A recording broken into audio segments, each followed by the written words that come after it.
நமது குரு காட்டிய அருள் வழியில் நாம் தியானத்தால் பெற்ற தீமைகளை அகற்றியதும் உண்மைகளை அறிந்திடும் அருள் சக்தியை பற்றி நாம் ஒருவருக்கொருவர் அறிந்த உணர்வை பகிர்ந்து கொண்டோம், அறிந்து கொண்டோம். நமது வாழ்நாளில் இன்று விஞ்ஞான உலகில் வாழ்கின்றோம் என்பதை மறந்திட வேண்டாம். விஞ்ஞானம் எத்தனையோ பல வகைகளில் நம்மளுக்கு உண்மையை உணர்த்துகின்றது. ஆனால் இவை அனைத்தும் உடலுக்கே பயன்படுகின்றது. மெய்ஞானிகள் காட்டிய அறுவடியில் இனி இந்த உடலுக்கு பின் நாம் அடுத்த உடல் எது என்ற நிலைகளை நிர்ணயிக்க செய்கின்றது. அதன் வழியில் நாம் இனி பிறவியில்லா நிலை என்பதே கடைசி நிலை. இது வேகா நிலை என்பதை நாம் அடைதல் வேண்டும். சாகாக்கலை என்றால் இந்த உடலில் நாம் எந்த குணங்களை நமக்குள் வளர்த்து கொண்டோமோ இந்த உடலுக்கு பின் இந்த வான் வீதியில் நமது பூமி பரமாத்மாவா இருக்கும், பரமாத்மாவா இருக்கின்றது. இந்த பரமாத்மாவில் இருந்த உணர்வை நுகர்ந்துதான் நாம் ஜீவான்மாவை மாற்றி இந்த உடலாக நாம் மாற்றிக் கொள்கின்றோம். ஆனால் இதில் எதனை வளர்த்து கொண்டோமோ இதை இந்த உடலை விட்டு வந்த பின் மீண்டும் பரமாத்மாவில் தான் சேருகின்றது. இந்த பரமாத்மாவுக்கு வரும்போது எத்தகைய விஷத்தன்மை கொண்டோமோ அத்தகைய விஷத்தன்மை கொப்ப அந்த உடலின் ஈர்ப்புக்குள் அழைத்து சென்று அதன் உணர்வின் கருவாகி நம்மை அவ்வாறு ஆக்கிவிடுகின்றது. ஆகினால் நாம் அந்த துருவ நட்சத்திரத்தின் உணர்வை நாம் கவர்ந்தால் அதன் உணர்வை நமக்குள் வளர்த்து கொண்டால் இந்த உடலை விட்டு சென்ற பின் நமது உயிர் அதன் உணர்வின் தன்மை கொண்டு இந்த பரமாத்மாவில் நாம் சேர்ந்தாலும் நாம் அந்த துருவ நட்சத்திரத்துக்கு அழைத்து செல்லுகின்றது. அது பிரபஞ்சத்தில் வரும் 27 நட்சத்திரங்களின் உணர்வை உணவாக உட்கொள்வதனால் அதனின்று வெளிப்படும் உணர்வினை நாம் நுகர்ந்தால் இப்போது இதை கடந்து நாம் சென்ற பின் அதனின் விளையும் உணர்வை உணவாக உட்கொண்டு ஒளியின் சரியமாக நிலைத்திருக்கலாம். இது வேகா நிலை. இன்று சூரியன் அழியலாம், துருவ நட்சத்திரம் அழியாது. ஆகவே ஏற்கனவே பல முறை உங்களுக்குள் ஞாபகப்படுத்தி உள்ளேன், மீண்டும் ஞாபகப்படுத்துகின்றேன்.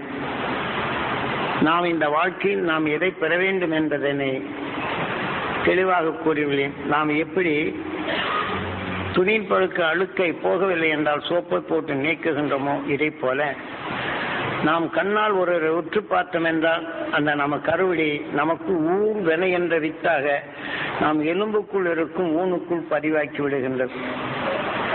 இப்ப விஞ்ஞான அறிவு கொண்டு ஆக கெமிக்கல் கலந்த காந்தப்புலன் கொண்ட கெமிக்கலை ஒரு நாடாவில் பதிவு செய்து அதை எலக்ட்ரிக் வைத்து அந்த அதிர்வின் ஒளிகளை பதிவு செய்யும் போது அது எப்படி எலக்ட்ரானிக்காக மாற்றுகின்றதோ இதை போலதான் நாம் பிறருடைய உடலை நாம் உற்று பார்க்கப்படும் போது அந்த உடலில் அந்த சமயம் எதன் உணர்வுகள் வெளிப்படுகின்றதோ நமது கருவிழி ருக்மிணி பதிவாக்கிவிட்டால் நம் கண்ணோடு சேர்ந்த காந்தப்புலன் அவர்கள் பேசும் உணர்வுகள் பரமாத்மாவை கலந்த பின் நமது கண்ணின் காந்தப்புலன் நமது ஆன்மாவாக மாற்றி நம் உயிரான காந்தம் அதை கவர்ந்து அந்த உணர்வின் இயக்கமாக நம்மை இயக்க செய்து விடுகின்றது.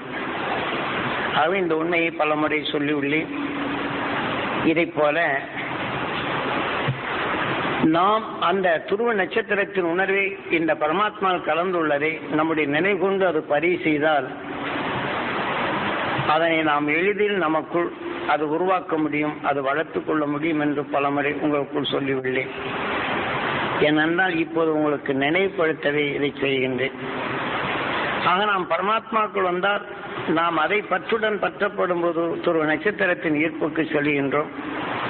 நமது வாழ்க்கையின் பையன் நான் இவ்வளவு செல்வத்தை தேடி வைத்திருக்கின்றேன், இவன் என்ன செய்ய போகின்றானோ என்ற வேதனை கலந்த உணர்வை நுகர்ந்தால் அது நமக்குள் அது பரிவாக்கி அந்த உணர்வின் தன்னை அணுவாக்கி அவனை எண்ணும் போதெல்லாம் வேதனை என்ற உணர்வு உருவாக்கி துரித நிலையை கொண்டு இந்த உடலை விட்டு நாம் செல்லும் போது நாம் பையனின் உடலுக்குள் சென்று இந்த உணர்ச்சி தான் தூண்ட முடியுமே தவிர அவனை காக்கவும் முடியாது, அந்த செல்வத்தை காக்கும் நிலை உருவாக்கவும் முடியாது. ஆகவே நமது ஆசை நிராசையதான் மாறுகின்றதே தவிர, இந்த உடலுக்கு பின் என்ன என்ற நிலையை நாம் தெரிந்து கொண்ட பின் இனி நாம் அதை பற்றுடன் பற்றி இந்த வாழ்க்கையில் வரும் பற்றற்றதாக மாற்ற வேண்டும் என்றால் ஆத்மசுத்தி செய்து கொள்கள் வேண்டும். ஆகவே அந்த ஆத்மசுத்தி செய்து கொண்டால் நமக்குள் தீமை என்ற உணர்வை வராது தடுக்கும். ஆத்மசுத்தி என்றால் மீண்டும் ஞாபகப்படுத்துகின்றேன், ஒருத்தன் வேதனைப்படுகிறான், அன்புடன் பரிவுடன் பாசத்துடன் நாம் உற்று பார்க்கின்றோம் என்றால் நமது கருவிழி ருக்மணி பதிவாக்குகின்றது. கண்ணோடு சேர்ந்த காந்தப்பலன் சத்யபாமாவோ அவன் வேதனைப்படுகிறான் என்ற உணர்வை நமக்குள் அந்த உணர்ச்சிகளை உந்துகின்றது. அதனால்தான் இந்த கண்ணுக்கு பேர் கண்ணன் என்றும் ஆண்பால் வைத்து இந்த கண்ணிற்கு 2 மனைவி என்றும் 2 சக்திகளாக இயக்கிறது என்று காரணத்தை காட்டுகின்றார். ஆக நண்பன் மேல் நாம் அன்பும் பரிவும் பாசம் வைத்தால் அவன் வேதனைப்படுவதை நுகர்ந்தால் அவன் வேதனைப்படும் உணர்வினை நம் கண் கவர்ந்து உயிரிழப்படும் போது கண்ணன் சங்கநாதம் ஊதிய பெண் குருச்சேத்திர போர். அப்ப நமக்குள் அவனை காக்க வேண்டும் என்ற உணர்வு கொண்டு அந்த உணர்வை இயக்கி அவனுக்கு வேண்டிய பக்குவத்தை செய்கின்றது. ஆனால் அவன் பட்ட வேதனின் உணர்வினை நமக்குள் அது வளர்த்து விடுகின்றது. அது ஓய் என்று ஜீவ அணுவாக மாற்றி நமக்குள் அந்த உணர்வின் அணுவாக வளர்த்து விடுகின்றது. ஆனால் அவனை காத்து விடுகின்றது. ஆனால் அதே சமயத்தில் ஒரு புலி வருகிறது என்று வைத்துக் கொள்ளும், இதே கண் நம்மளை காட்டுகின்றது. அந்த கருவிலை ருக்மணி பதிவாக்குகின்றது. கண்ணோடு சேர்ந்த காந்த புலனோ அதை கவர்ந்து இங்கே சங்கநாதம் ஊதுகின்றது. அப்ப அந்த புலியின் உணர்வை நமக்குள் காட்டிய பின் கண்ணன் சங்கநாதம் ஊதிய பின் குருச்சேத்திர போர் என்ற உணர்வை காட்டுகின்றனர். அப்ப இந்த உடலை காக்க இந்த கண் பல வகையிலும் நம்ம தப்பி செல்லும் உணர்வை காட்டுகின்ற இந்த உடலை அவனை காக்க உதவுகின்றது இதே கண். அதே கண் தன்னை பாதுகாத்துக் கொள்ள செய்கின்றது இதே உணர்வு. இதுதான் ஆபத் பாந்தவா, அநாதரைச்சகா. ஆக நாம் ஆபத்து புலி வருகிறது, ஆபத்தில் நம்மளுக்கு எச்சரிக்கை செய்கின்றது. ஆனால் அனாதையாக இருக்கும் ரட்சிக்கின்றது நமது கண்களை. அதனால்தான் இந்த கண்ணை கண்ணன் என்றும் இடையன் என்றும் நம்மை மேய்ப்பவன் என்றும் தெளிவாக நாம் கண்ணின் இயக்கங்கள் எவ்வாறு இயங்குகிறது என்று நமது சாஸ்திரங்கள் தெளிவாக காட்டுகின்றது. ஆகவே இதன் வழிப்படி நாம் எவ்வாறு வாழ வேண்டும் என்பதனை இந்த புலி வருகிறது என்று எச்சரிக்கை செய்கின்றது. அதே சமயத்தில் மனிதனான நாம் அவனை காத்தாலும் நுகர்ந்த உணர்வுகள் புலியை போன்று அல்லது பாம்பை போன்று நாம் தப்பி ஓடுவது போன்று இந்த விஷத்தின் உணர்வு நம் உடலுக்குள் சென்று நம்மை ஆபத்தான நிலையில் கொண்டு செல்லுகின்றது. அதை நாம் தடுக்க கற்றுக்கொள்ள வேண்டும்.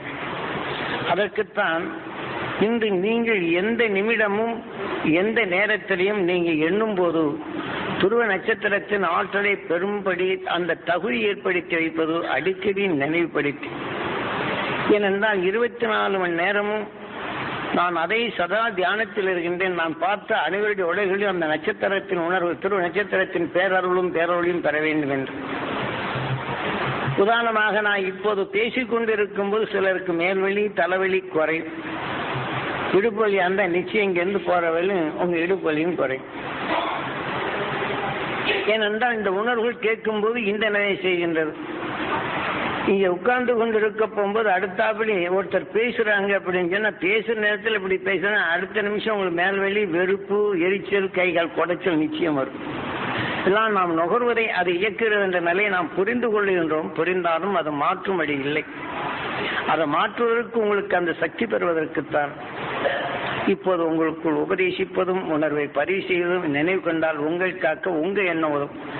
இந்த சாமி செய்வார் என்று நம்பினால் அது மிக பிழையானது. சாமி சொன்ன உணர்வை பதிவாக்கின்றோம். இதன் வழி நாம் நடந்தால் நம்மை நாம் காக்க முடியும் என்ற நம்பிக்கையில் வர வேண்டும். இந்த சாமி செய்வார், சாமியார் செய்வார், கோயில் இருக்கிற சிலை செய்யும் என்ற நம்பிக்கையில் தான் சொல்லுகிறோம். இந்த தெய்வ குணத்தை பெற வேண்டும், அந்த தெய்வ நிலையை பெற வேண்டும், தெய்வீக செயலாக நான் இருக்க வேண்டும், இந்த ஆலயம் வருவரெல்லாம் நிலை பெறணும்னா அந்த உணர்வும் நம்மளுக்கு அந்த செயலாக உருவாக்குறது எண்ணீதது தெய்வமாக்கின்றது.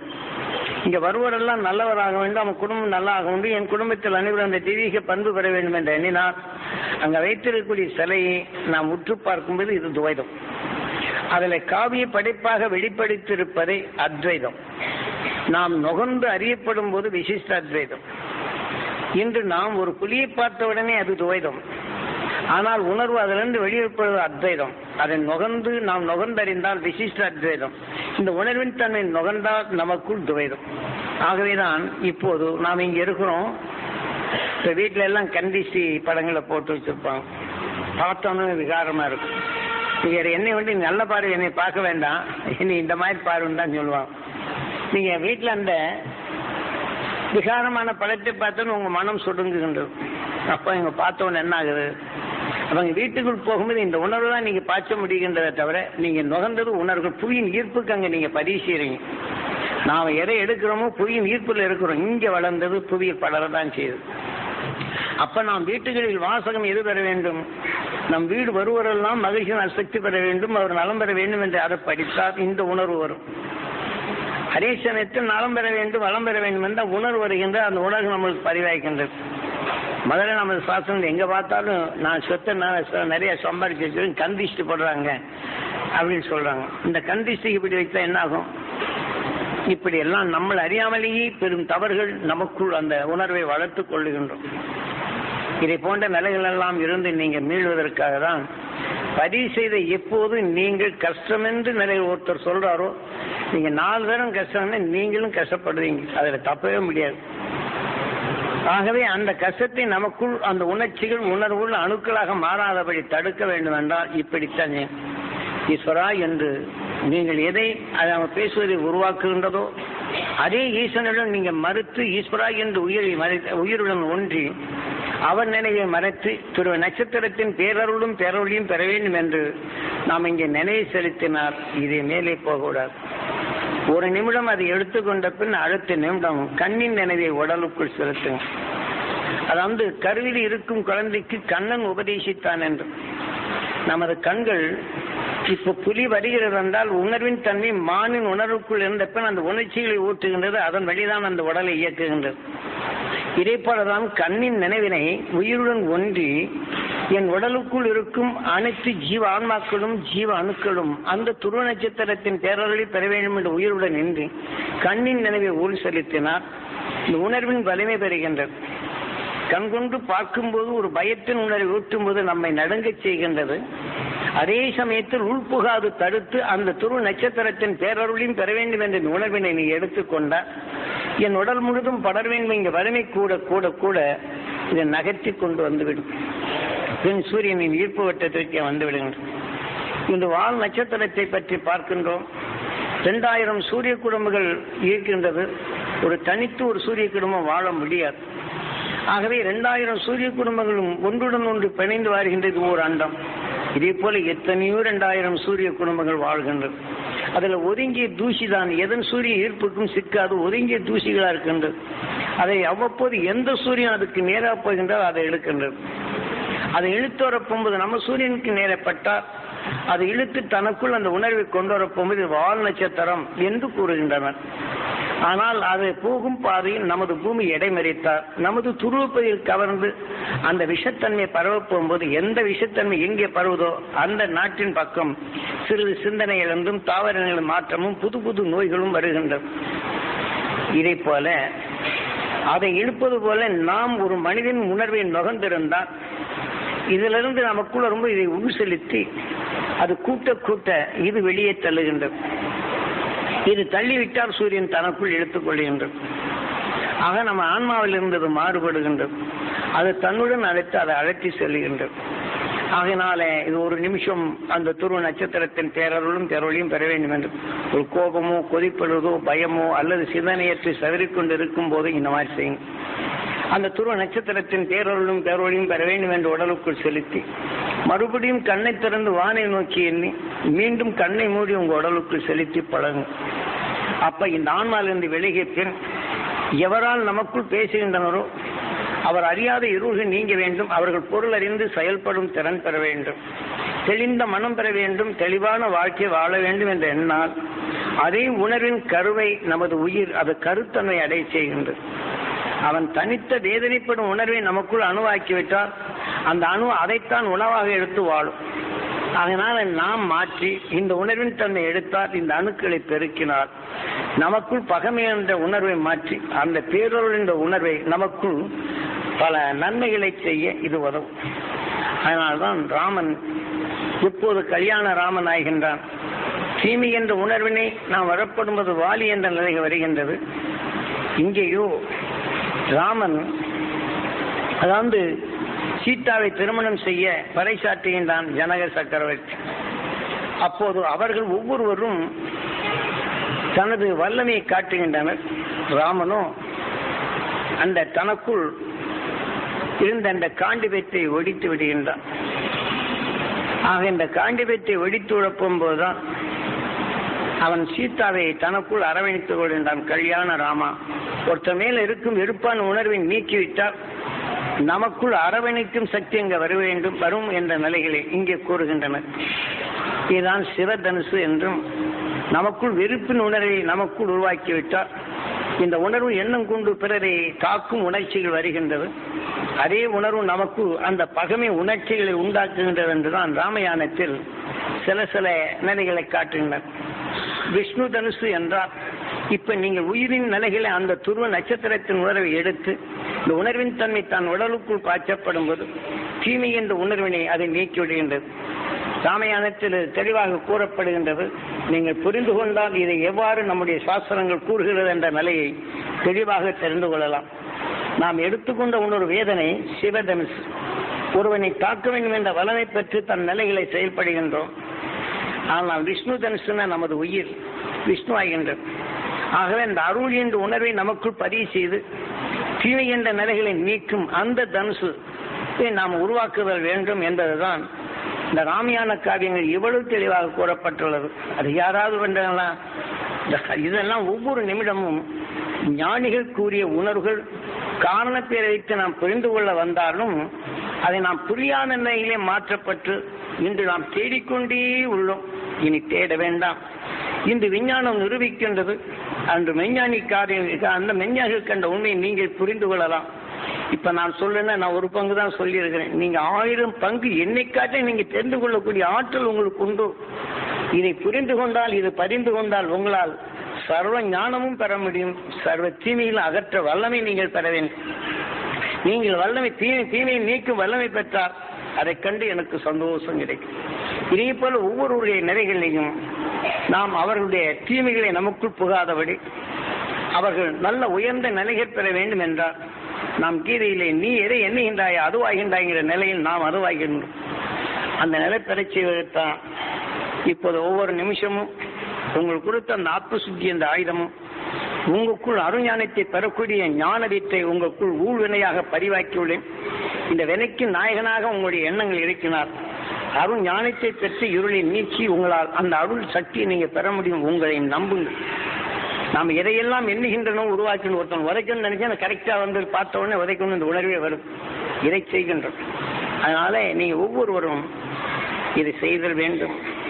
அதனால இந்த 25 மாதங்களும் நீங்கள் செய்து கொண்ட முயற்சிகள் இன்று ஒன்று சேர்த்த உணர்வுகள் மிக வலிமை கொண்ட நிலைகள் எண்ணங்கள் என்ன செய்து நீங்க மகிழ்ச்சி என்ற உணர்வு வந்து கல்யாண ராமனாகின்றது. உங்கள் எண்ணங்கள் ஒன்றாகின்றது. பகைமை உணர்வு மாறுகின்றது. இணைந்து வாழும் சக்தி பெறுகின்றது. நாம் ஒவ்வொரு எண்ணங்களும் நமக்குள் இணைந்து வாழும் சக்தியாக மாற்றுதல் வேண்டும். ராமாயணத்தை உண்மையில் நீங்க படித்து பார்த்தால் அதில் எவ்வளவு பெரிய பொக்கிஷங்கள் மறைந்திருக்கும் என்ற நிலைகளை உணர முடியும். நீங்க ராமாயணத்தை இப்போது படித்து என்றால் இந்த உபதேசத்துக்கு பின் ராமாயணத்தில் எவ்வளவு உண்மைகள் உண்டோ அதை எப்படி மாற்றியுள்ளார்கள், மாற்றியது ஒதுக்கி விடுகின்றது. ஆக உண்மையின் உணர்வை நமக்குள் கவர்ந்து கொள்ள முடியும். ஆகவே ராமாயணத்தை பொய் என்ற வேண்டாம். பொய்யானதை நீக்கிவிட்டு மெய்யான உணர்வை நமக்குள் சேர்த்து நமக்குள் எண்ணத்தின் உணர்ச்சிகளை நாம் தெளிவாக எடுத்துக்கொள்ள முடியும் என்று இந்த நம்பிக்கையில் தான் எண்ணங்கள் தான் வருது. அதாவது சூரியன் நாராயணன் ஆகின்றான். மறு அவதாரம் அதன் நிலை கொண்டு விஷ்ணுவாகின்றான் நமது உயிர். அதே சமயத்தில் சூரியன் வெளிப்படும் உணர்வுகள் பாதரசத்தால் தாக்கப்படும் போது அந்த பாதரசத்தால் தாக்கும்போது தன் விஷத்தை மாற்றி வெப்பமும் காந்தம் உருகின்றது. அதே சமயத்தில் இந்த விஷம் கலந்து நகர்ந்து செல்லப்படும் காந்தம் தன்னுடன் நினைத்து கொண்டால் லட்சுமணா என்று ராமா லட்சுமணா என்று வெப்பம் உருவாகும் சக்தி காந்தம் அரவணைக்கும் சக்தி விஷம் இயக்கும் சக்தி என்று கூறப்படுகின்றது. இப்ப நான் அந்த உயர்ந்த சக்தியை அருண் ஞானத்தின் உணர்வை சுருவ நட்சத்திரத்தின் உணர்வை நான் வெளிப்படுத்தும் போது இதே காரணம் கவர்ந்து கொண்டால் சீதா லட்சுமியாக மாறுகின்றது. ஆனால் சுகமிக்க நிலைகளை உணர்ச்சிகளை தூண்டும் நிலை வருகின்றது. கண்ணுற்று எண்ணெய் பார்த்தால் கருவி உங்களுக்குள் பதிவாக்கி கண்ணின் காந்தப்புலன இதை கவர்ந்து நீங்கள் நுகர்ந்தால் நாராயணன் திரேதா யுகத்தில் சீதா சரீரத்துக்குள் சீதா ராமனாக தோன்றுகின்றான் என்ற நிலைகளை இங்கே சொல்லுகின்றது. ஆனால் சிவத்தத்துவத்திலோ சிவனுக்கு முந்தியவன் விநாயகன், சிவனின் பிள்ளை விநாயகன். இப்ப நான் பேசக்கூடியது உங்க உடலாவதற்கு முன் இது வினை. நுகர்ந்தால் உங்க உடலாயிட்டால் உங்க பிள்ளையாக இருந்து அதை இயக்க தொடங்குகின்றது. ஆக சிவனின் இதனுடைய அடக்கமாக இயக்குவதும் அதன் நிலையாக உடல் இயக்குவது என்ற நிலை வருகின்றது. இப்படித்தான் சாஸ்திரங்கள் தெளிவாக கூறியுள்ளது. இதனை நாம் ஒவ்வொரு நொடியிலேயும் நாம் எதை பெற வேண்டும் என்ற நிலைகளை நீங்க புரிந்து இந்த இயக்கத்தை உங்களுக்குள் வளர்த்து அந்த பேரின்ப நிலையை பெறுதல் வேண்டும். ஆனால் நாராயணன் இங்கே அதாவது மறு அவதாரம் ராமனா பறக்கின்ற யார்? விஷ்ணு. இந்த உயிரின் தன்மை விஷ்ணு ஆகின்றது, இயக்கம் ஈசன் ஆகின்றது, வெப்பம் விஷ்ணு ஆகின்றது, ஈர்க்கும் காந்தம் லட்சுமி ஆகின்றது. அதே சமயத்தில் நுகர்ந்த உணர்வுகள் எந்த குணமோ அது அணுவாக்கப்படும் போது மறு அவதாரம். ஆக விஷ்ணுவின் மகன் பிரம்மா. ஆனால் அந்த விஷ்ணுவால் உருவாக்கப்பட்ட நிலைகள் பிரம்மாவின் அதாவது மனைவி சரஸ்வதி. எதன் குணத்தின் தன்மை அணுவாகின்றதோ அது ஈசன், மறுபடியும் வெப்பம் விஷ்ணு, ஈர்க்கும் காந்தம் லட்சுமி. அதனால்தான் விஷ்ணு மறு அவதாரம் சீதா ராமனாக தோன்றினான். அந்த வெப்பத்தின் இயக்கமாக நம்மை எப்படி இயக்குகிறான் என்ற நிலையை சாஸ்திரங்கள் இவ்வளவு தெளிவாக கூறியுள்ளது. ஆகவே இதை போன்ற நிலையில் எண்ணம் கொண்டு நான் கண் இல்லைங்கிற போது பார்க்க வேண்டும் என்ற உணர்வுகளை தோன்றி தோன்றி தோன்றி பல சரீரங்கள் எடுத்து வாசுதேவன் சுவாசித்த உயிருக்கும் தான் உருவாக்கிய வாசுதேவனுக்கும் தேவிக்கும் கண்ணன் சிறைச்சாலைக்குள் பிறந்தான், கம்சனவில்லை என்று தெளிவாக சாஸ்திரம் கூறுகின்றது. ஆக சுவாசித்த உணர்வு வாசுதேவன் எதை சுவாசிக்கின்றோமோ அந்த உயிர் உருவாக்குகிறது. இத்த சந்தர்ப்பத்திற்கு இவ்வாறு காரணம் தெரிவிக்கின்றன. இங்கே கோதண்ட ராமா என்றும் போது தீமைகளை ஒடுக்கியவன் கல்யாண ராமா என்று தன்னுடன் அறிவித்தன் என்ற சந்தர்ப்பத்திற்கு எப்படி காரணம் தெரிவித்து நாம் புரியும்படிதான் சாஸ்திரங்கள் கூறப்பட்டுள்ளது. அதை நாம் வேறு விதமாக தான் வேறொரு கோணத்தில் பார்க்கின்றோம் நம் உணர்வுக்கு தக்க. இப்படி வந்த பின் தீமைகளை நீக்கி நீக்கி நீக்கி நீக்கி கூர்மையாக பார்த்து கண் வந்த பின் இது தீமை செய்யும் என்று அறிகின்றது. அதிலிருந்து தப்பிக்க இந்த உணர்வு கூறுகின்றது. ஆக இந்த உடலை காக்க உணர்வு சேர்த்து இந்த உணர்வின் தன்மை சேர்த்து வராகனாக பிறக்கின்றது. அதாவது வலிமை மிக்க தீமைகள் அகற்றும் வலிமை பெறுகின்றது. அப்பேற்பட்ட உடலைத்தான் மனித உடலை போட்டு பண்டிதலை போட்டு காட்டுகின்றது. பண்டி சாக்கடைக்குள் இருக்கும் நாற்றத்தை பழக்கின்றது. அதற்குள் மறைந்த நறுமணத்தை தான் நுகர்கின்றது. அதன் உணர்வு உடலை சேர தொக்கி உள்ள இந்த தீமைகளை நீக்குகின்றது. இந்த உடலை விட்டு பிறந்த வந்த பின் பரசுராம் நாம் மனிதன் உடலான பின் உடலுக்குள் மறைந்து வரும் நங்கினை மலமாக மாற்றுகின்றது. நாம் உடலிருந்து வரக்கூடிய மனம் தீமை என்றால் அந்த உணர்வின் செயலாக அதை நீக்கும் உணர்ச்சியின் இயக்கங்களை நமக்குள் இயக்குகின்றது, சமப்படுத்தும் நிலை வருகின்றது. அதே சமயத்தில் கோபம் என்றோ வெறுப்பு என்றோ பயம் என்றோ ஆத்திரம் என்றோ நோய் என்று உணர்வு வரப்பும்போது அதை நாம் சமப்படுத்த வேண்டும். அதற்குத்தான் இங்கே பல உணர்வின் தன்மை நமக்குள் வரும்போது நரசிம்மா ஆக தீமையின் உணர்வினை நமக்குள் சென்றார். மடிமீது இரணீனை வைத்து வாசப்படி மீது அமர்ந்து நரநாராயணன் இரணீனை பிளந்தான். 7வது ஒளி வெளிச்சம்.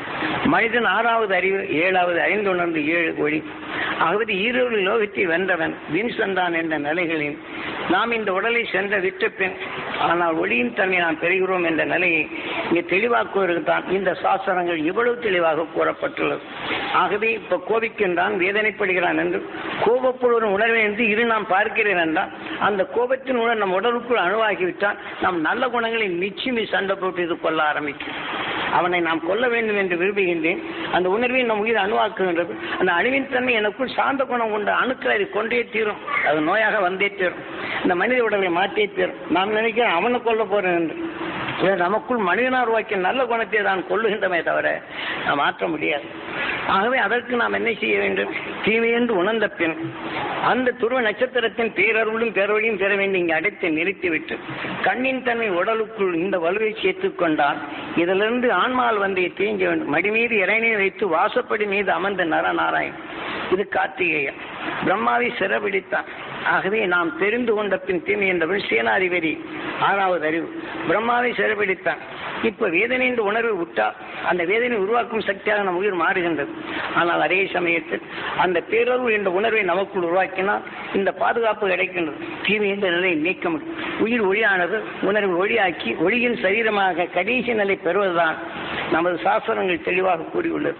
அதனை நாம் நீங்க அந்த நிலை பெறுவதற்குத்தான் இந்த அருளை பாய்ச்சுகின்றேன். உன் உயிரை ஈசனாக மதிக்கின்றேன், உன் உடலை கோயிலாக மதிக்கின்றேன், ஆக உன் உடலை சிவமாக மதிக்கின்றேன், ஆக உங்களிடமே வரம் கேட்கின்றேன். உங்க ஆன்மாவுக்குள் ஆலயத்தை நான் பசுத்தப்படுத்தினால் எப்படி அங்கே நம்ம மனம் சுத்தமாகின்றதோ இதே போல உங்க வாழ்க்கை பல தீமைகள் நீங்கி ஆண்டவன் வீட்டிற்குரிய ஆலயம் அசுத்தமற்ற நிலைகள் வளர வேண்டும் என்று ஒவ்வொரு நிமிடமும் ஒரு கோபித்தாலோ வேதனைப்பட்டாலோ அதனால் ஆண்டவன் வீட்டிற்குரிய ஆலயம் அந்த பரிசுத்தமாக வேண்டும்.